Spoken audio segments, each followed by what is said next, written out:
అందరికీ నమస్కారాలు. ఈరోజు నేను ముఖ్యంగా కాలభైరవ అష్టమి గురించి చెప్పబోతున్నాను. అది రేపు శుక్రవారం ఏప్రిల్ 10 అనగా 2026 శుక్రవారం రోజు వస్తుంది. ఈరోజు కనుక మీరు మిస్ అయితే కాలభైరవ అష్టమి చేయడం మళ్ళీ డిసెంబర్ వరకు మీకు గడియలు రావు.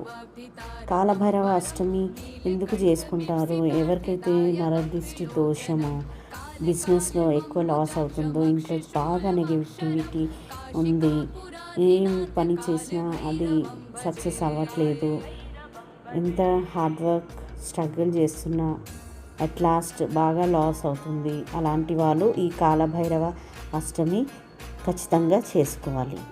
అన్నెసెసరీ ఎక్కువ ఖర్చులు వద్దు అనుకున్నా చేస్తారు. హెల్త్ ఇష్యూస్ బాగా ఉండి పిల్లలకు ఆరోగ్య సమస్యలు ఎక్కువ ఉన్నాయి.